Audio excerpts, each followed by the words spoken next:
gather yourselves. Stand for invocation and pledge.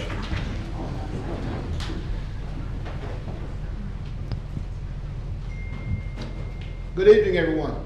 Good evening. Let us pray. Our Father in heaven, once again, we thank you for this day. We thank you for this daily bread.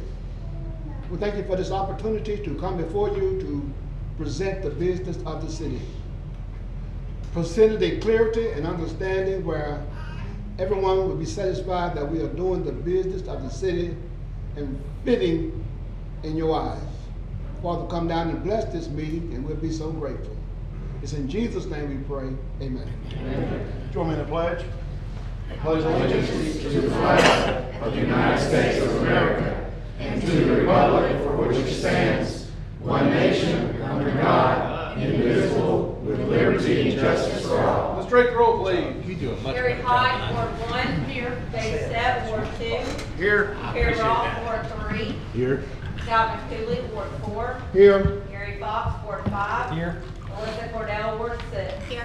Thank you, Julia. First order of business is the approval of our council meeting minutes from our last meeting, which was on May the 7th. And council, you've had an advance copy of these minutes. Now would be a chance to make any edits, or if there are none, a motion would be in order. Motion to approve. Second. All in favor indicate by saying aye. Aye. And the minutes are approved unanimously. Council, I'll ask you to please add 4 items to the agenda this evening. So moved. Second. All in favor indicate by saying aye. Aye. 4 items added to it. Is already a lengthy agenda tonight, but that's okay. It's the business of the city. We'll get to it. Mr. Porta, we have got the opportunity to recognize some very important people. I'll let you kick that off. Yes, Mayor. We have 3 lifeguards, actually 2 lifeguards and our aquatic manager here this evening, and I'll let David Archer Jr. talk about what they did. Okay, we want to take a special moment to recognize lifeguards Brendan Bryant and Dylan Barrett, along with aquatics manager Heather Lynn, for their swift and effective response to a medical emergency at the Senior Aquatics Center on April 20th, 2026. They quickly rescued an unconscious patron from the pool, initiated CPR, and utilized an AED until emergency personnel arrived, contributing to a successful outcome. Also wanted to point out that Mr. Zeeler, the gentleman that they assisted that evening or that afternoon, is actually present with his wife tonight.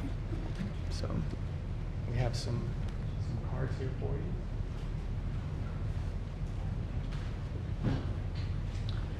As Dave's handing out those cards, thank you guys for going above and beyond.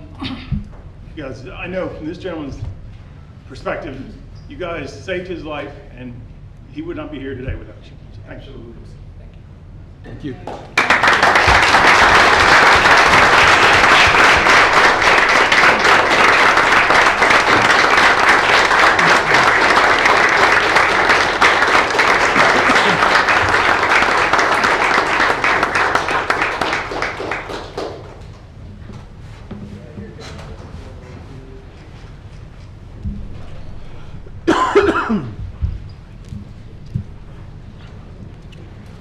Would anybody care to make, any of the 3 of you care to make comment, or gentleman that's here care to make comment? If not, that's fine too. Yes, sir. You know, on April 20th, this old guy was swimming laps. Didn't think that my life was going to change that quick. But the last thing I remember was I was that close to swimming my mile, and I turned on the wall, and the next thing I know, I woke up in an ambulance. And it wasn't for these 2 guys, I would be permanently dead. Because I went into cardiac arrest, my heart wasn't beating, I wasn't breathing for about 8 to 10 minutes. And if it wasn't for their quick rescue and to get this ton of a whale out of the pool, perform CPR was a miracle in itself. And then put the paddles on me to help bring me back to life. So I have a second chance at life. Thank you.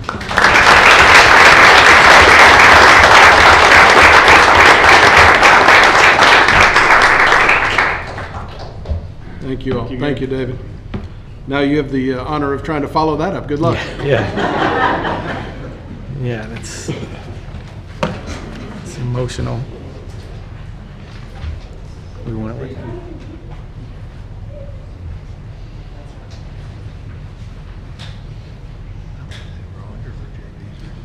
Here's, I thought we were popular tonight. People want to see what we were doing. I guess not.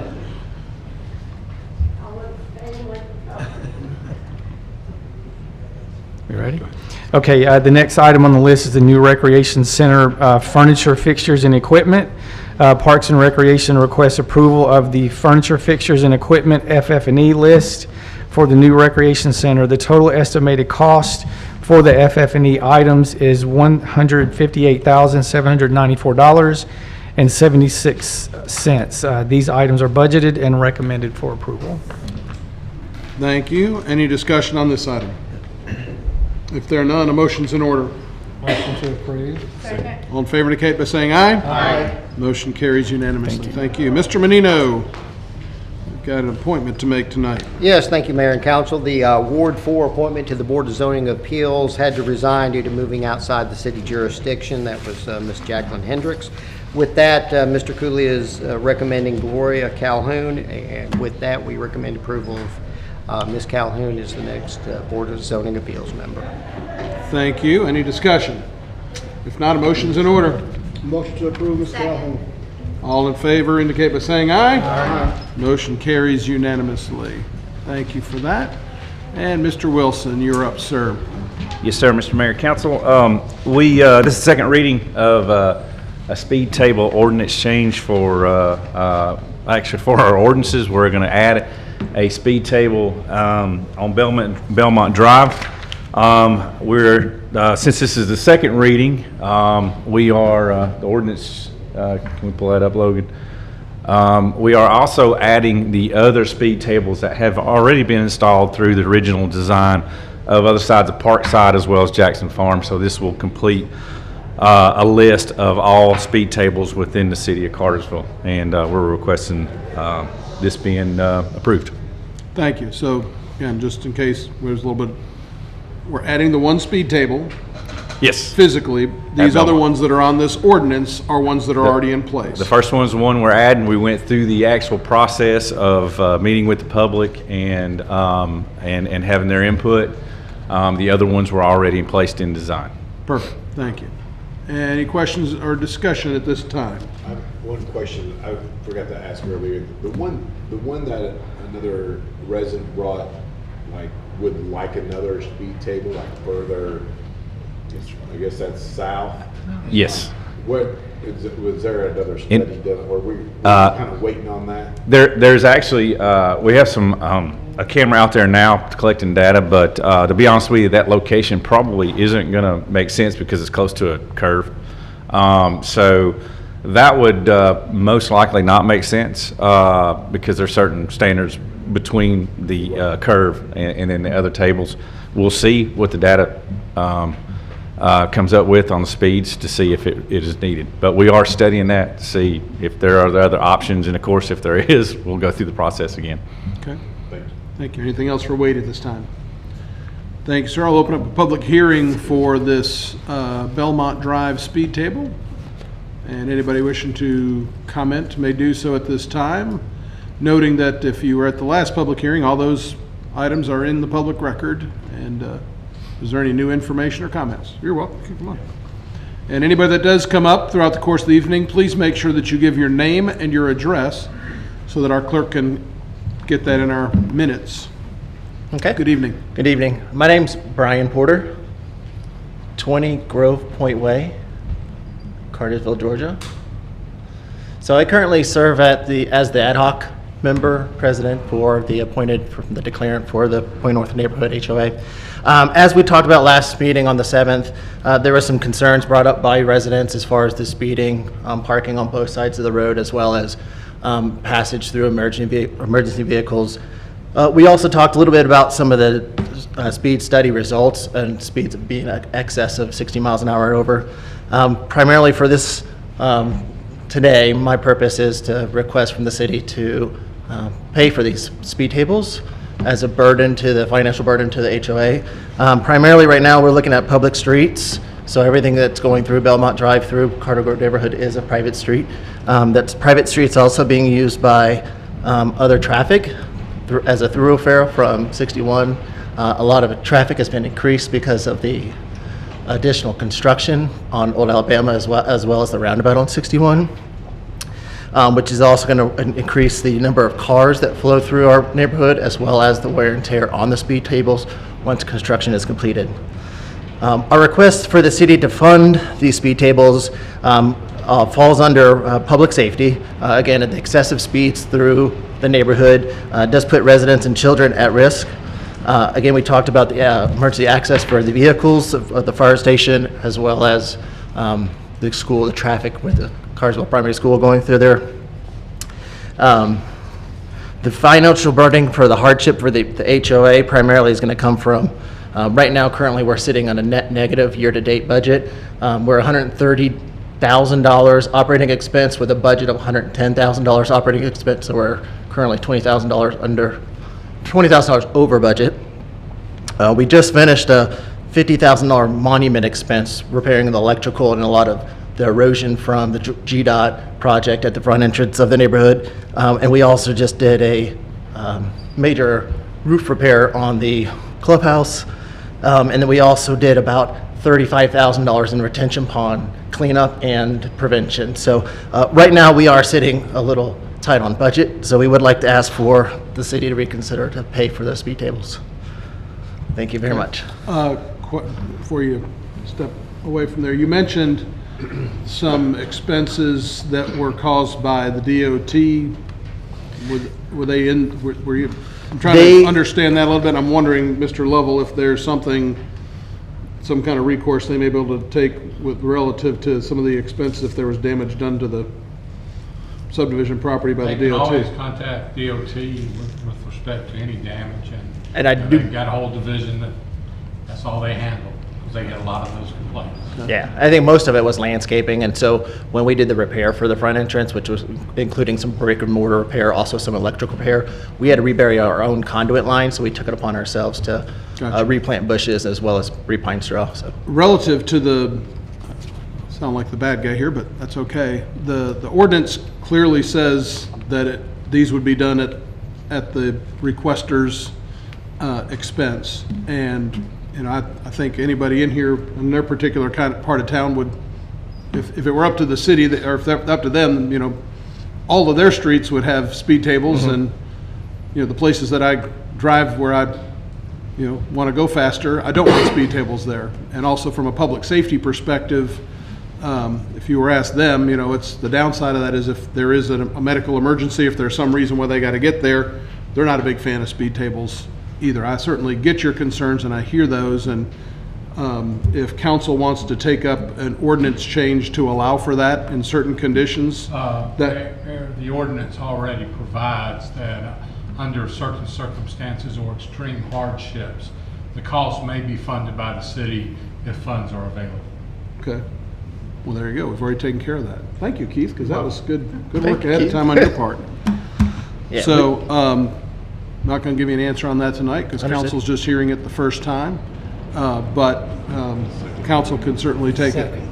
I know, but we're talking about the approval of the speed table is one thing. The funding of that speed table is quite something else. So, having council just heard this, I'd like to give them time to consider. that's understandable. Thank you very much. We appreciate your you. consideration. Thank you. Anyone else like to comment for guests on this public hearing for the Belmont Drive speed table? That being said, I'll close the public hearing, and again, we're taking up just the speed table approval here in this motion or discussion. Motion to approve. Second? All in favor indicate by saying aye. Is that with the changes, additional amended? As Yeah. amended. Your second is as amended? That's what I seconded. Okay, thank you. Very good. Thank you for that. I even got a note there and I forgot. Mr. Story, thank you for your patience while we work through that. You got the next couple here. Thank you, Mayor and Council. MEAG Power is requesting that the city designate its selections for the 26 MEAG Power Membership Election Committee by resolution. It is recommended Mayor, you be named as the voting delegate and myself as the alternate voting delegate. Thank you. Any questions on this item? Chair will entertain a motion. Motion to approve. All in favor indicate by saying aye. Aye. Motion carries unanimously. Continue on, please, Tim. Okay, Mayor, this is the MEAG Power Communication Management. City of Cartersville is updating its procedures for the manage and trust communications going forward. All written directions to MEAG Power and the trustee must be jointly signed by both the electric superintendent and the city manager. This resolution changes allows myself as the director and city manager to execute any necessary documents. Thank you. Any discussion? If not, a motion's in order. To approve. All in favor indicate by saying aye. Aye. Motion carries unanimously. Council, this next item is the result of my being a little overzealous with an email, and I want to say that, well, like I said, it's about what I'm going to say. We talked about it in work session, but last meeting we had this presentation from Stephen Foy, who did everything exactly the way he was supposed to. I had misheard that relative to the notification of adjacent property owners. I did hear from a property owner that was not in favor of this happening, felt it would have a negative economic impact on their property. And so we're revisiting this tonight. Again, at the last meeting, this was option 2 that you can see on the screen that we approved for a DOT, our preferred alternative for what the DOT would like to do at the intersection of 41 and Felton. And so I'm asking, there's a resolution before you rescinding the city's support of the preferred alternative at that project, for that project. And if we were to do that, it'd give us an opportunity to get feedback from the adjacent property owners and give them an opportunity to give feedback. They might like one of the other alternatives, or they may not like any of them. And even if we don't support it, the DOT may still decide to do it. It's a traffic flow issue they're trying to solve, not a safety, as the accident data doesn't show anything abnormal in that area. However, that's what we have. So that is what's before you. Happy to have any discussion, and if there's no discussion, motion's in order. Make a motion to approve the... 1 second. Just to remind y'all, on a rescission motion, that motion can only be made and seconded by members who were present when that was voted on. I'm guessing Gary wasn't here. Pipe down, Fox. It's just a random guess. Rarely enough, I've been here a lot lately, so I make a motion. Second. All right, so I've got a motion and a second. Can he vote on it? Yes. Okay, thank you. I've got a motion and a second. All in favor, please indicate by saying aye. Aye. Thank you. Motion carries unanimously. And I do want to point out, this was brought on by me. I was the one in error that created the need for us to do this, and that staff did exactly what they were supposed to do. And if they did anything wrong, they listened to me. We'll move on to item 9, which is Freddie, you're up here. Thank you, Mr. Morgan. How are you tonight? How you doing, well, sir? How are you all? Good evening, Mr. Mayor and Council. The Georgia Exceptional Main Street is requesting a MOU signature from you, the mayor, and we're requesting approval to move forward with that. It's for the Department of Community Affairs. It's for also for our National Main Street accreditation and our GEMS accreditation. Okay, thank you. Questions, comments, or motions? Motion to approve.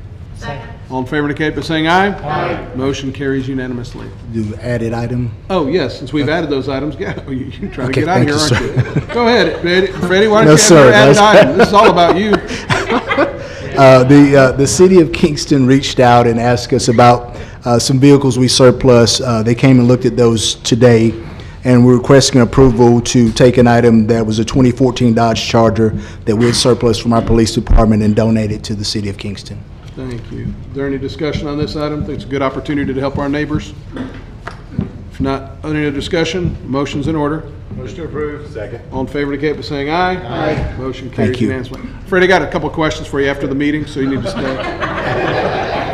Good. Mr. Bagley, you're up. Yes, sir. This request is to work with Guide Studio to establish a comprehensive sign program for the city. This is one of our goals coming out of visioning this year, and will allow us to develop a full plan for all signage across the city, including everything from wayfinding, gateway, park signage, and more. We're requesting approval of the Phase 1 agreement with Guide Studio and a total project budget not to exceed $85,000 to accommodate both completion of Phase 1 and 2. And with that, we'd request approval for the city manager to execute the Phase 2 agreement once we reach that stage of the process. Thank you. I should have asked this in work session, but how long would the implementation of this signage program? Are we talking over 6 months, 2 years? Yes, I believe What? it's in the 6-month Oh, it's- range okay. to get everything back, and we'll have a full schematic plan at that point to prioritize and kind of decide steps forward from there. Okay, so we'll start seeing stuff in about 6 months. Well, But yeah, the- we'll see their work, kind of ideas from them generated, and you guys will be kept abreast along the way of, designs they come up with. We actually won't implement until after we get official Gotcha. signage package. Yeah, we'll end with build plans for all the different various kinds of signage. Thank you for that. Any other questions? If there are none, a motion's in order. Motion to approve. All in favor indicate by saying aye. Aye. Motion carries unanimously. Thank you. Mr. Forsyth, you're up, sir. Good evening, Mayor and Council. This is a request to approve the proposal from GeoHydra Engineers to perform geotechnical engineering services on a proposed water storage tank site. I'm asking for a not-to-exceed price of $33,000 for this. It is a budgeted expense. Thank you. Any questions for Sydney on this? If there are none, a motion's in order. Motion to approve. Second. All in favor indicate by saying aye. Aye. Motion carries unanimously. Council, I would like to ask that we move to item number 23 on the agenda, which is the last one, since Mr. Story doesn't have any other items on this. If it's good enough for Freddie, it's good enough for you, right? I was thinking that, but I didn't want to be calling him out. Thank you, Mayor. You're welcome. This is the first reading of an ordinance. Go ahead and tell us about it, please. That's correct. It's an expansion incentive. This ordinance amends Section 24-418 of the City of Cartersville Code of Ordinance to add additional language to protect the city under a new incentive rate offered by the city for qualifying extra large power customers. This is protect the city. The language is to protect the city if we have any market price spikes. Thank you. Any questions for Tim at this point on it? Again, this is the first reading of it. We'll take this up for final vote at our next meeting. Thank you. Thank you. And now, Ms. DeSanto, if you would please give us the finance report. Good evening, Mayor and Council. Thank you for the opportunity. Tonight, we're going to share some highlights from the March 2026 financial report. Total revenues for all funds through March 31st, 2026. Total $174,364,708, while total expenses through the same period are $201,561,450. This equates to a total net loss for the year of $27,196,742, while our total unrestricted cash position, again for all funds through March 31st, is $186,380,701. A few highlights from our general fund include a net loss of $6.8 million.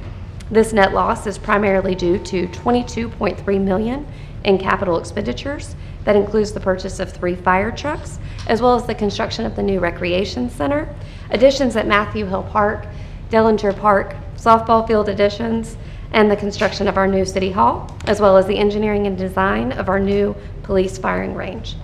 Property taxes are currently at 97% collection of our budgeted amounts. Other revenues that are exceeding budget projections for the year are insurance premium tax, building permits, fines and forfeitures, interest earnings, as well as recreational fees. Our water fund is also currently operating a net loss due to capital expenses for the fiscal year, which total $46 million, of which $20.5 million are for our water treatment plant expansion, and an additional $22.3 million for the wastewater plant expansion. Our other enterprise funds, including gas, electric, fiber, stormwater, and solid waste, are all operating at a net profit with healthy cash reserve balances.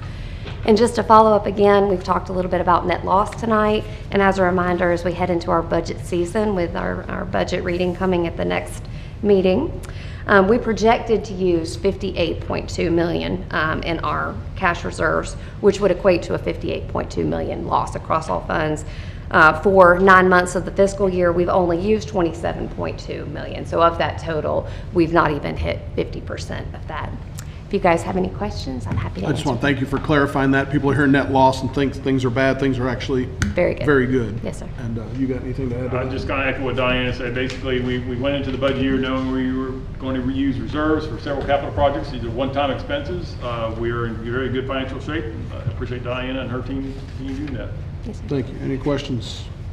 Thank you. All right, Mr. Menino, we've got a series of public hearings and zoning cases, so let's jump right to it. Yes, thank you, Mayor and Council. Actually, for the next 10 items on the agenda, they all have been properly posted and advertised. Appears to be no conflicts of interest, and they have been reviewed based on our adopted standards. With that, the first two cases, Z2602 and SU2605, are directly related, part of the Life Point Church, and I'm going to discuss it together instead of trying to do two separate cases on it.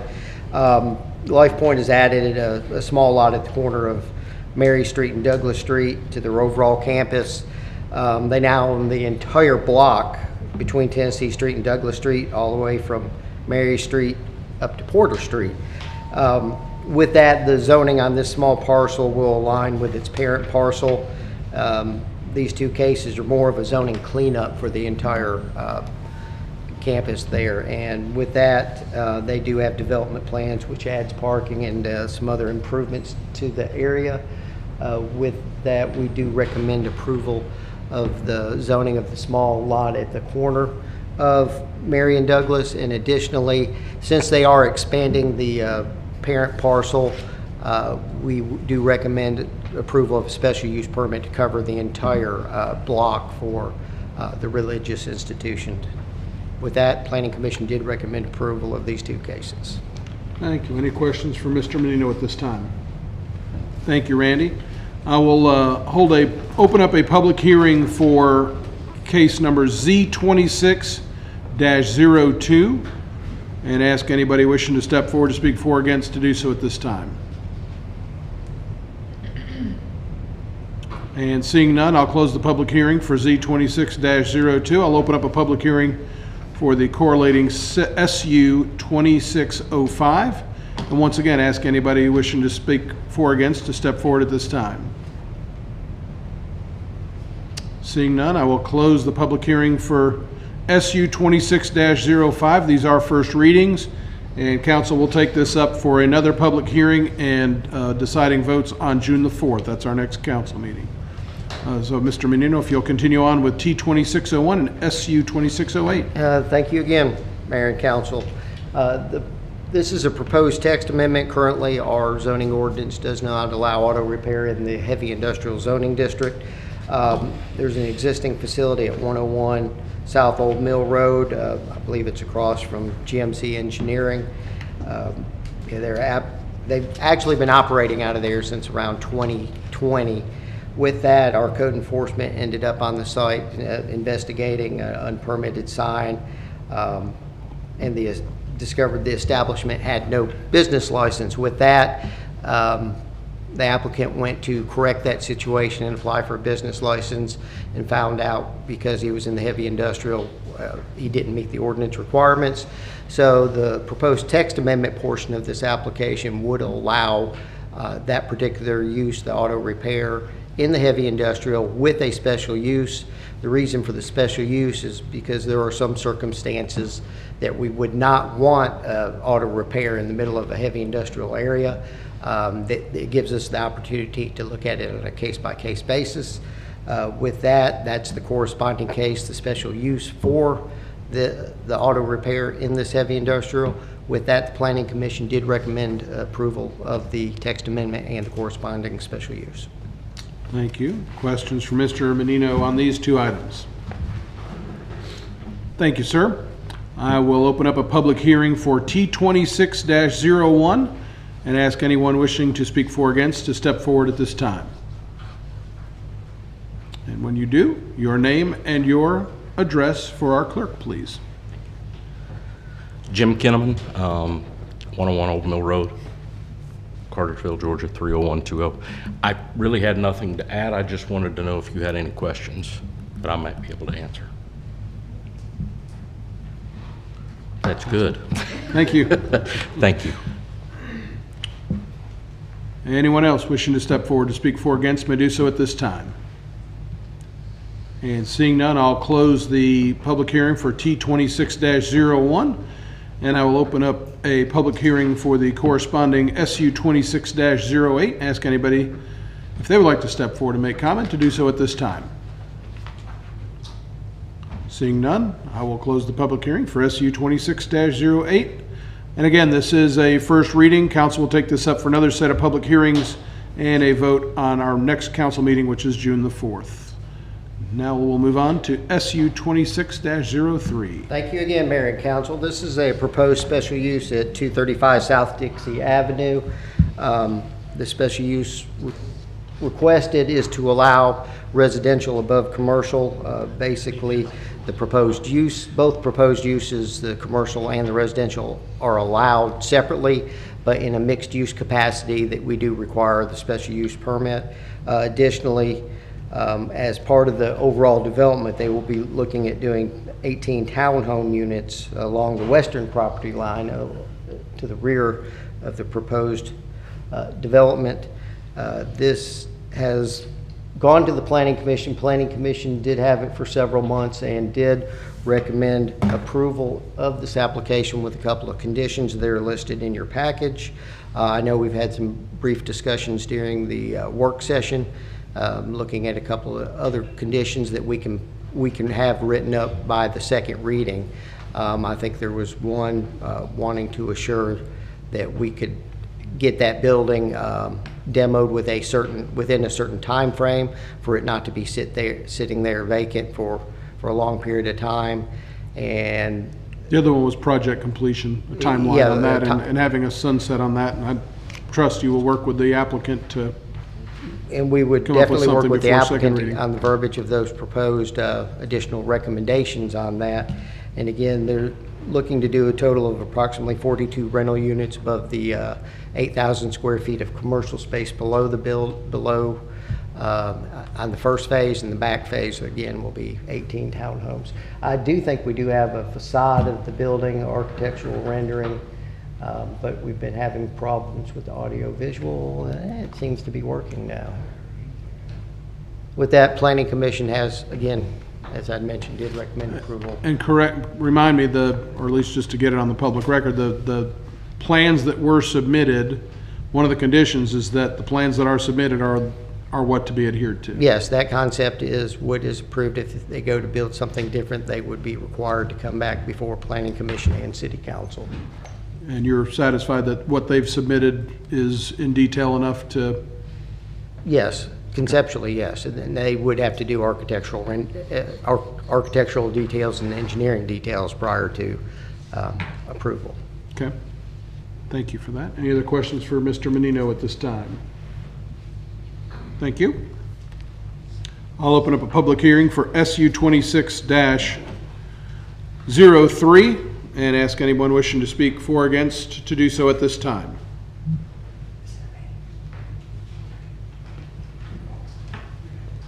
Yes, I'm Thomas Lemberg. I live at 179 Fisher Spur Road, Noonan, Georgia, 30265. I'm the architect with the owner on this project, and we're really looking forward to trying to utilize the site in the best way possible.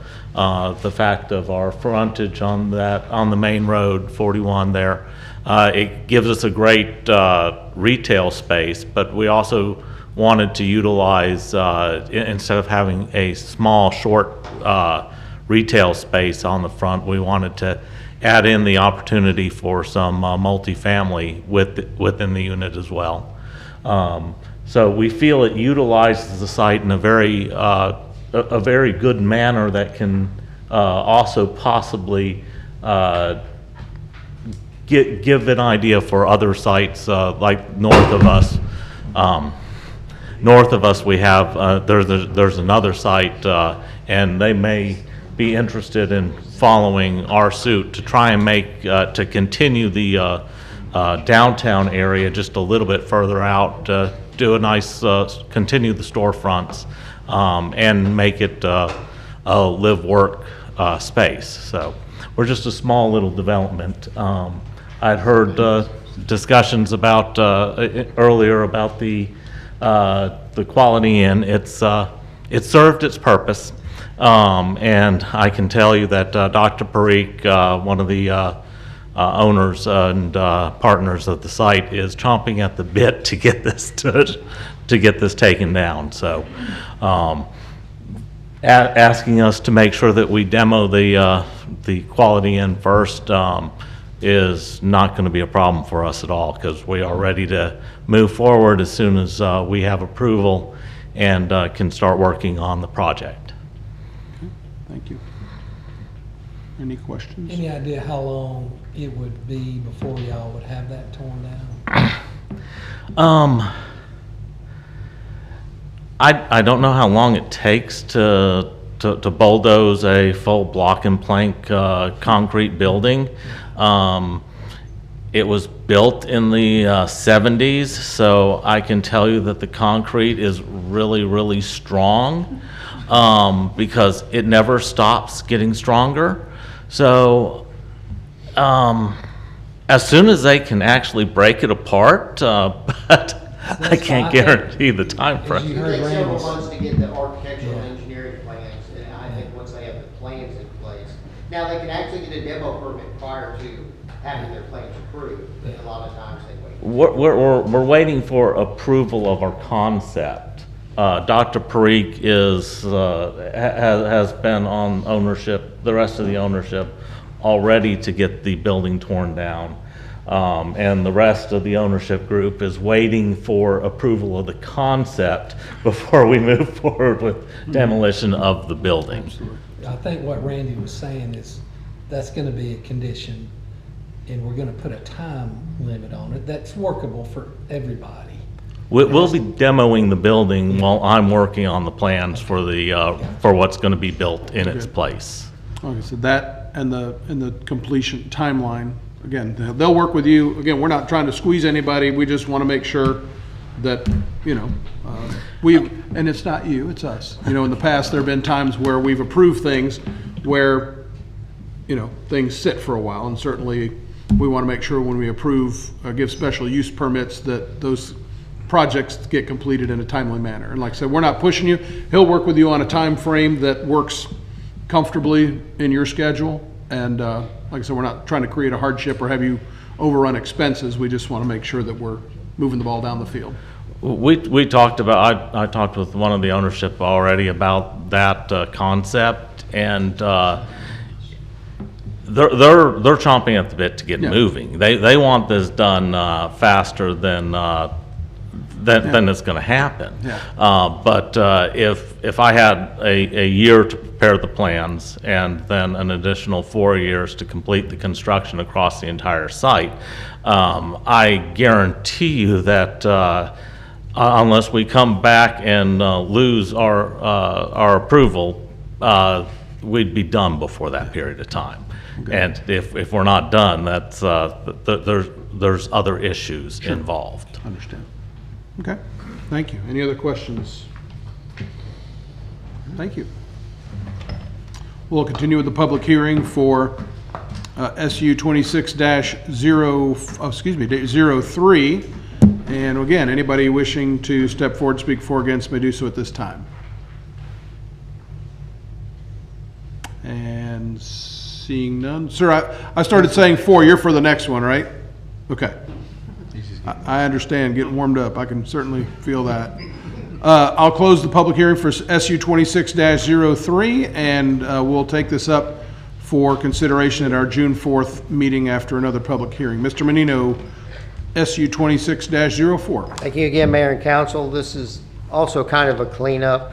There's an existing church established in a tenant space at 220 Nelson Street. I believe it's Cartersville Plaza Shopping Center. It is. There's no longer a sign up there that identifies it. With that, they've expanded into additional tenant space beside the one they're in.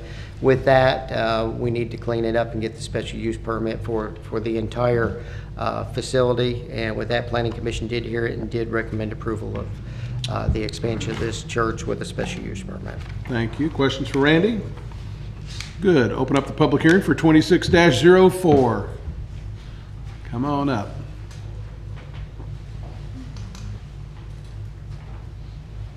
Thank you. Yes, sir.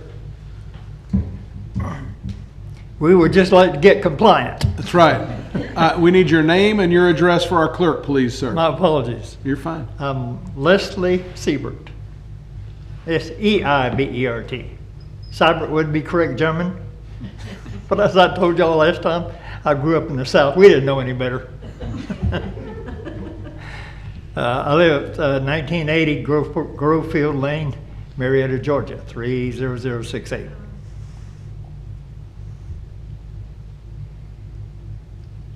Thank you. And so you just need to get compliant.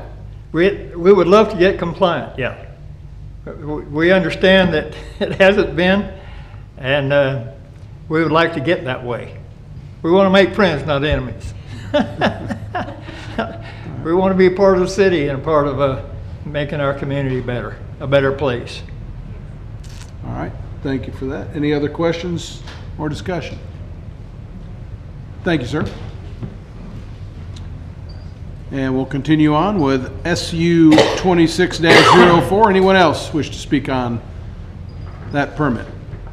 Seeing none, I'll close the public hearing. We'll take it up for consideration on June 4th after another vote for a vote after another public hearing from council. SU 26-06. Mr. Hardegree. Thank you, Mr. Mayor. This is a special use request from applicant Matthew Vitter for 626 South Tennessee Street. It's currently a zone heavy industrial site. At one time, it did have a building on site that's been taken down at some point in time. It's now just a parking lot area. Mr. Vitter purchased this property several months ago with the intent to operate a salvage business, an auto salvage at this location. He was unaware that there was a special use requirement to do that business at this location. He found out when he applied for the business license. So Mr. Vitter submitted the application requesting the special use permit to move forward with the salvage operation there. We do have specific requirements for the salvage operation on site. There are two requirements that he did not meet. The first requirement is that because the adjacent property to the south is a residential use property, it is a heavy industrial zone property, but there is a house there. It is a rental property. There are people occupying that house. He did not meet the requirements for the 50-foot buffer that's required from salvage operations against residential land use properties. And then the second item of the three was that salvage yards require a minimum lot size of 20 acres. This is under an acre, or right about an acre. So he has those two issues to overcome, but because of that, we went ahead and just put him through the special use permit process. Planning Commission did review this. They did recommend approval with the intent that he would follow up with the variance process afterwards, and no business license really would be issued until we get through that variance process. So I guess I didn't think about this in the work session, but I mean, is he able to operate currently, or we've got him shut down? We've allowed him to operate because he's going through the process. Okay. So that's typically how we handle it. And that'll be the same through the variance process as well? That's correct. Yeah, Okay. as long as he's pursuing an approval, we'll allow him to continue to operate. Gotcha. Thank you for that. Yeah. Okay. Any other questions for Mr. Hardegree at this time? Thank you. Load up a public hearing for SU 26-06, and anybody wishing to step forward to speak for or against may do so at this time. Matthew Vitter, 626 South Tennessee Street, and I really don't have anything to add, but if y'all have any questions, I'll be happy to answer. Thank you. Anybody? So you're just taking cars apart, parting. Basically, yeah, it'll be, it's not going to be open to the public. It'll all be private and basically selling cores, things like that, and I'll be the one delivering and doing all the work. So it's not going to be like, it's not a pick and pull. No, nothing like that. So I'm just going to dismantle the cars, save the good parts. The shells will be scrapped at a recycling place, and whatever can be used as a good core, I'll be transferring it to the buyer. Any other questions? Thank you, sir. Thank you. Anyone else wishing to comment on SU 26-06 may do so at this time. And seeing none, I'll close the public hearing for SU 26-06. We'll have a public hearing on June 4th, and then council will take it up for consideration. Mr. Hardigree, 26-07. Yes, sir. Thank you, Mr. Mayor. SU 26-07 is for property located at 21 Leek Street. This is the applicant's East Leek Properties LLC. This is about a 3/4 acre site that's located on Leek Street between Railroad Street and Gilmer Street. The applicant has already been approved for a site plan to build one building on site. There's 2 buildings planned for this location. Building 100 has been approved. It is on the Railroad Street side of the building. Building 200 is what's before you this evening. It's intended to be a mixed-use building with retail commercial space on the ground floor with 3 floors of residential apartments above that commercial space. And this will be located against the Gilmer Street side of the property. In between the 2 buildings, 100 and 200, per the site plan, there's also a parking lot. That parking lot would be dedicated to the residents of those apartments. The commercial users would have to use the public or on-street public parking that would be available. There is additional parking that is planned along Railroad Street and Leek Street at this location. The special use comes into play because it's in the downtown business district, residential apartments above commercial, above, behind, and below commercial require a special use permit. Because state law does allow for concurrent variances to be heard, they've also requested variances to the height of this building. And the applicant who's here this evening can get into the details of the reasoning behind that. Those concurrent variances involve increasing the height of the building from the allowed 45 feet in the zoning district up to 55 feet for the residentially occupied space, and then up to 60 feet for the architectural feature of the tower with the parapet walls associated with that tower. You can see it there in the elevation that's presented on the screen. As far as parking goes, that we made that one of our variance requests. Also, with apartments downtown, you need 2 parking spaces per unit. They're very close to meeting that requirement with the current plan that we have. And in speaking with the applicant after the work session, it looks like they will be able to come very close, if not meet that 2 spaces per unit requirement. But for now, we're leaving that variance request in there to lower that parking requirement from 2 spaces per unit to 1.72 spaces per unit. And that makes up for about the 5 space difference that we currently have on the plans. The special use has those concurrent variances that are outlined in your packet, and then we've also are recommending 2 special use conditions to go along with this permit. Also, I'll just read the 2 conditions so it's part of the record. Special use condition number 1 is the special use permit and variance approvals terminate when the land use changes or ceases, the property is rezoned, or if the property or building 200 is redeveloped. Again, that helps to ensure that this won't linger in perpetuity. If there's a different use on site, different use can't come in 20 years, and then we have issues trying to figure out how to handle the special use going forward after that development. And then second condition would be the on-site parking lot is dedicated to the residents of building 200 until such time an alternate parking arrangement is presented in writing and approved by the city council. 2 ADA spaces may be shared with building 100. Currently, those ADA spaces are shown on the site plan. Applicant has also informed me that they can meet the ADA parking requirements for building 100 by the spaces they provided in front of the building 100. And that was not part of the original application, but by all accounts, again, they can meet most, if not all, of the parking requirements. Again, 2 special use conditions and 4 variances. 2 variances affect the height. The third variance affects the number of stories. By ordinance, 3.5 stories are allowed. They're requesting 4 for the 3 residential floors that are part of this. And then, of course, reducing the parking count from 2 to 1.72. Okay, thank you. Questions for David at this time?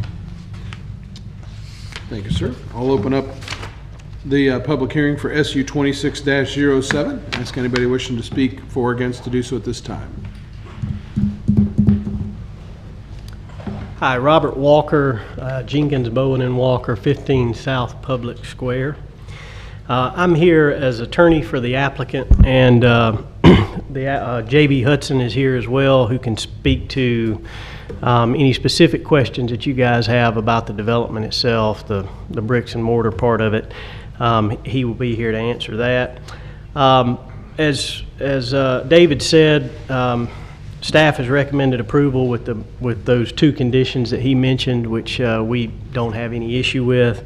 The Planning Commission voted to recommend approval as well. Much like one of the earlier projects that were mentioned, the reason that this is requiring a special use permit is because of course, the mix between commercial and residential. If this was just an apartment building, it could be done as a matter of right. If it was just residential, it could be done as a matter of right. But putting those 2 in one building requires us to come here. And hence, that's why Building 100, which is all commercial, has already been approved. So just to give you an idea of what the project is very quickly, Building 100 is envisioned to have what we refer to as an anchor restaurant. That restaurant will be approximately 3,600 square feet on the bottom level. It'll have about 1,200 feet as a second level, and then it will also have a 1,200 square foot or 1,500 square foot rooftop bar.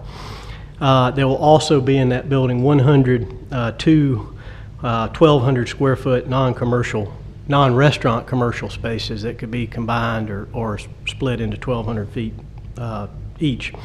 Building 200 will have up to 4 commercial units at 1,500 square feet on the bottom floor. Again, those could be combined. If someone wanted a 3,000 square foot space, they could combine 2 of those. There'll be 18 residential units is what we envision, and the remainder, the next 3 floors. And so, of course, the height is the main driving force probably. I mean, we do have this parking, and I'll get to that, but obviously the height of the building is one of the reasons for these concurrent variances that you've heard about. And you might ask, why is that? I mean, the main driving force is because of the product that the builder wants to put there. The residential space will all have 10-foot ceilings. It's going to be a higher end product is what we're envisioning, and so that contributes significantly to the need for additional space.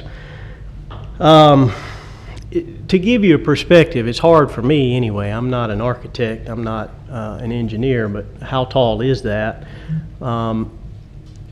There's the city overlook townhomes that were built over here on Main Street across from a Presbyterian church. It's my understanding from talking to the developer or builder of that those sit at about 53 feet above the sidewalk. So we're talking, here 55 feet, roughly the same elevation. Of course, that corner, that architectural tower feature will be slightly taller.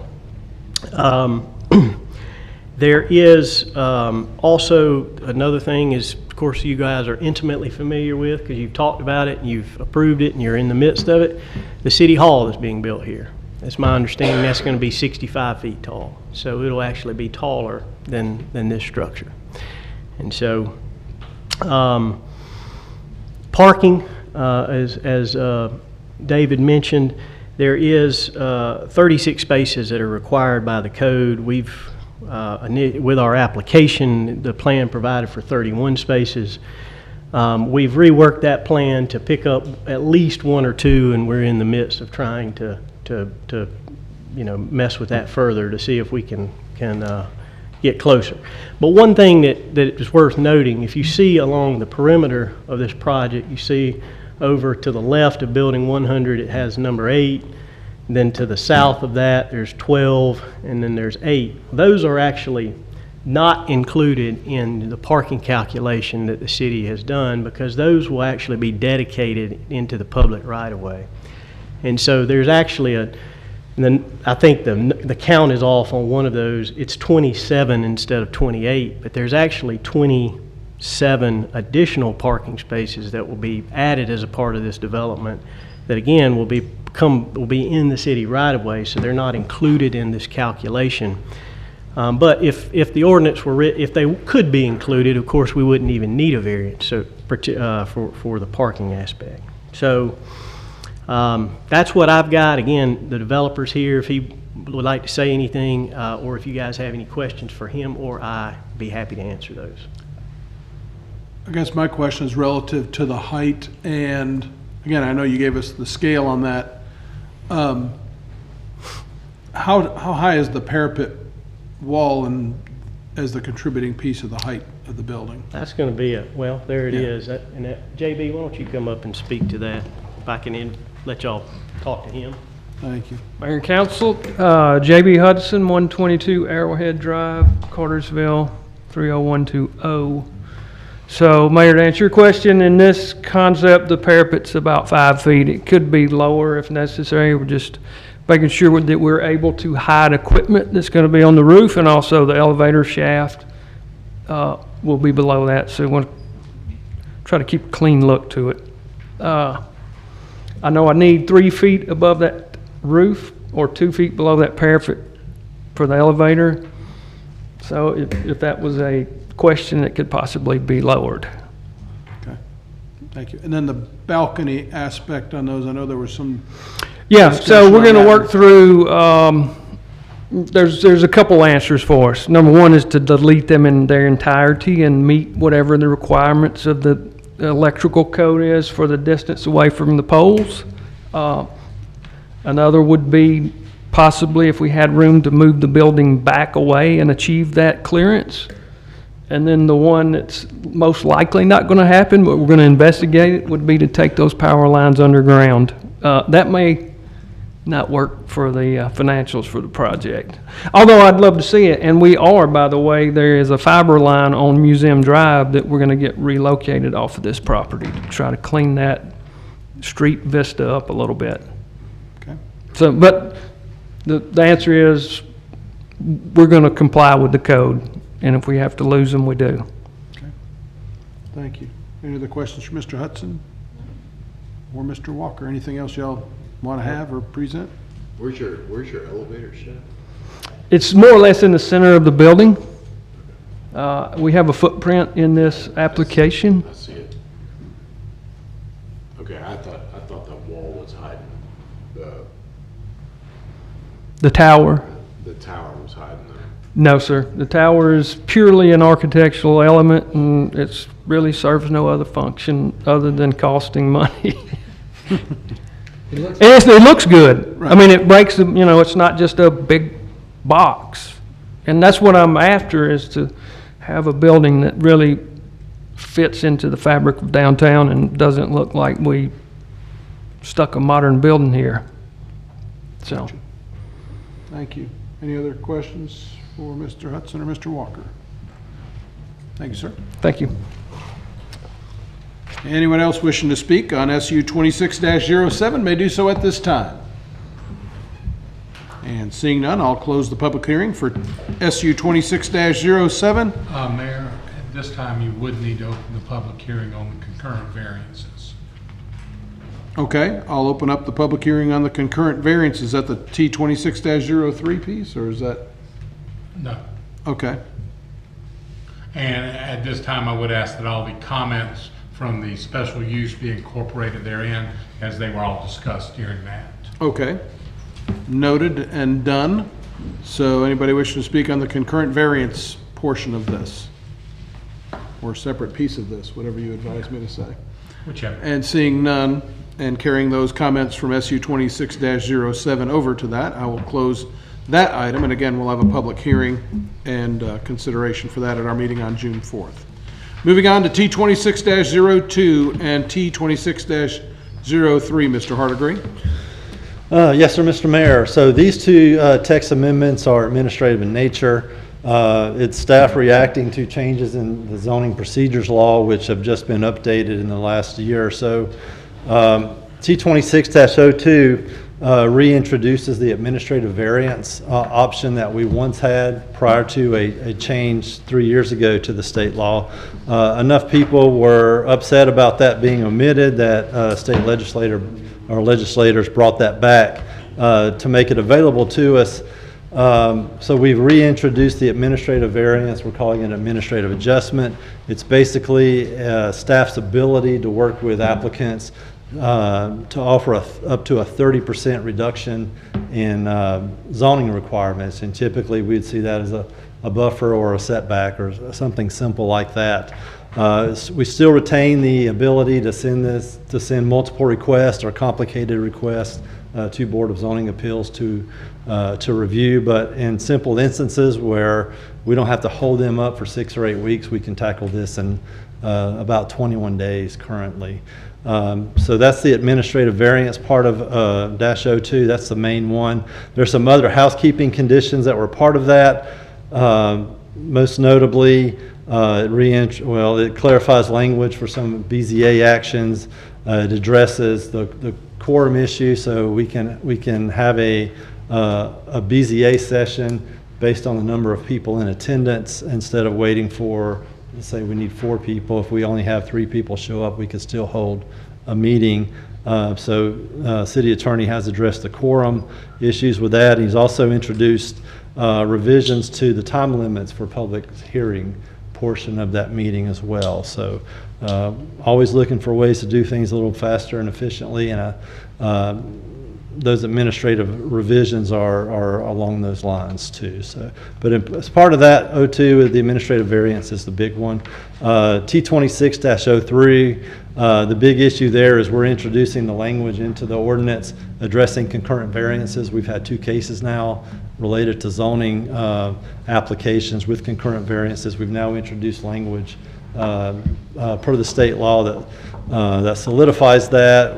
We've updated the definition section. We've also updated the section of the Chapter 17 that addresses variance applications and planning commission applications. As far as what falls under zoning, what falls under variances, a lot of those 2 sections were commingled between the 2, so now variance and zoning cases are isolated. Those sections also include fees, but we're not addressing fees at this time. It's just kind of reordering how those 2 sections were laid out. So that's it for those 2 text amendments. Thank you. Any questions for David at this time? Thank you. As Mr. Lovell advised me in work session, we could do both these public hearings in one swing, and so I'm going to open up a public hearing for both T26-02 and 3. Anybody wishes to comment on either one of these, now would be the time to get up and do so. And seeing none, I will close the public hearing for the first reading of ordinance T26-02 and 03. And once again, we'll take these up at our meeting on June the 4th. We have a couple of added items that we still need to clean up, 3 of them to be exact. Mr. Lovell, I'll turn it over to you. The first one, Mayor, is a change order with respect to the new Recreation Center gym. Basically, it deals with the thickness of the concrete. Where staff is asking you to approve this change order. Staff believes it's due to the fault of the contractor and the sub. They dispute that. However, we're going ahead and asking that it be done.